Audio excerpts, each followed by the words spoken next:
여러분, 흔히들 많은 경우에 신학자들이 신약의 말씀을 해석할 때는 저자의 관점에서, 역사적 관점에서, 상황적 관점에서 이해해야 한다라고 말들을 하지만, 말씀은 그 모든 것을 초월하여 한 성령에 의해서 기록된 것입니다. 기록자 시대를 초월하여서 불변하는 하나님 나라의 비밀이 숨어 있다라는 것을 알아야 합니다. 우리가 이 점을 알지 못하기 때문에 신약의 말씀을 인간의 이성으로 보이는 세계의 관점에서 이해하고자 애를 쓰고 있는 것입니다. 그리스도 안에서 성령을 통하여 영적 세계와 그에 따라 보이지 않는 세계와 보이는 세계에 이 세 차원에서의 말씀이 어떻게 작동하고 있는지를 우리는 깨달아야 하고 누려야 하는데 말입니다. 나라가 임하옵시고 뜻이 하늘에서 이룬같이 땅에서 이루어지다라는 이 참뜻을 차원적인 관점에서 이해하지 못하고 거짓자로 이 세상에서 그 말씀을 어떻게 적용할 수 있을까라는 식으로 해석하고 적용하고 있다라는 것입니다.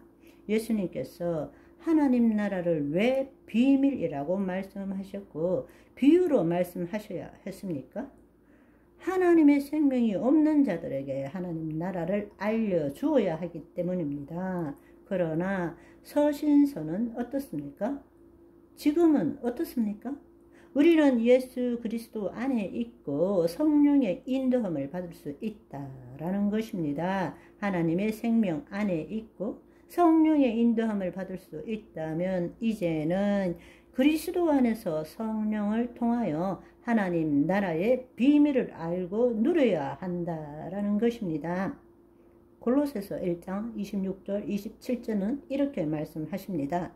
이 비밀은 만세와 만대로부터 감추었던 것인데 이제는 그의 성도들에게 나타났고 하나님이 그들로 하여금 이 비밀의 영광이 유대인뿐만 아니라 이방인 가운데서도 얼마나 풍성한지를 알게 하려 하심이라. 이 비밀은 너희 안에 계신 그리스도니 곧 영광의 소망이니라.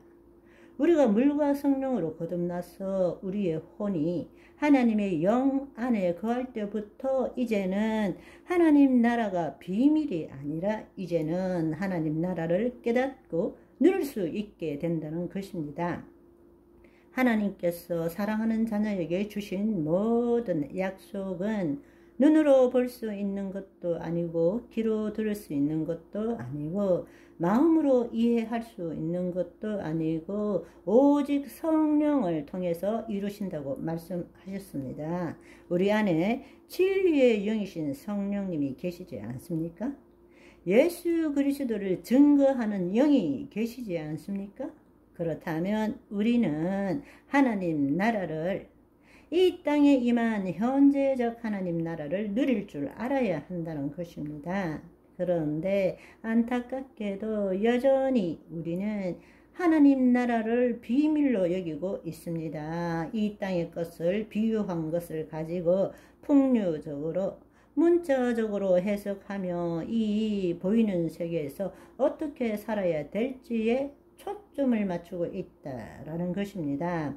이제는 하나님 나라 비밀인 주체의 변화, 거짓자가 아니라 그리스도 안에 새로운 피조물로 된 하나님의 의가 된 나를 체험하고 누릴 줄 알아야 합니다.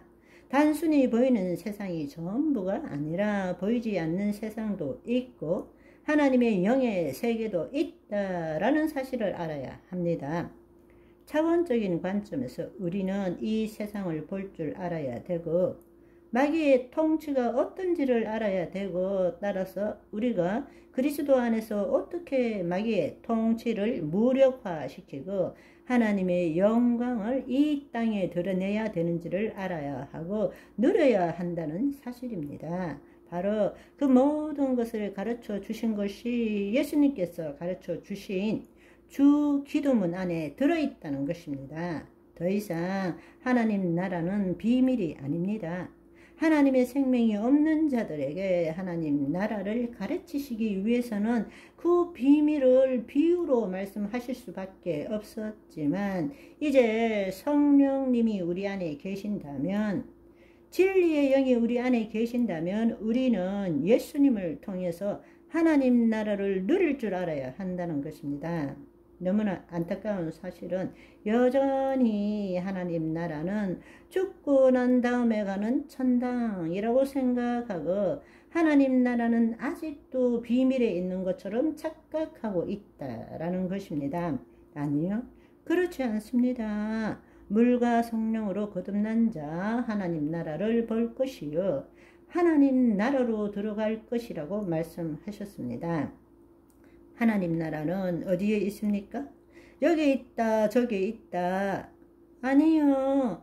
하나님 나라는 이미 우리 안에 와 있습니다. 우리가 하나님 나라의 비밀을 알고 그 삶을 살기 위해서는 먼저 두 차원의 세계, 즉 실상의 세계와 실체의 세계를 제대로 이해할 줄 알아야 합니다. 우리는 늘 보이는 세계와 접하며 살고 있습니다. 예를 들어서 대상, 어떤 사람이라고 말할 수 있겠죠. 사물, 어떤 모든 보이는 물질이라고 말할 수 있습니다. 사건, 어떤 상황, 처지, 이 모든 것들이 사건으로 볼 수 있겠습니다. 우리는 바로 이 보이는 세계의 대상, 사물, 사건을 하나로 뭉뚱그려서 실체라고 이야기를 합시다. 우리는 보이는 세계의 실체말이 정말 존재하는 현실이라고 생각하고 살아왔습니다. 그러나 진실은 그렇지 않다라는 것입니다. 현실, 실제라는 것은 단지 보이는 세계만이 아니라 보이지 않는 세계도 포함하고 있다라는 것입니다. 가장 단순한 예를 들어서 우리 존재도 보이는 것과 보이지 않는 것으로 이루어져 있습니다. 뇌는 보이는 것이지만 마음은 보이지 않는 거예요. 보이지 않지만 마음이 없다고 누가 말할 수 있겠습니까? 아니요, 그렇지 않습니다. 모든 세계는 보이는 세계뿐만 아니라 보이지 않는 세계도 포함하고 있다라는 것입니다. 아멘. 오늘은 여기까지. 바이바이.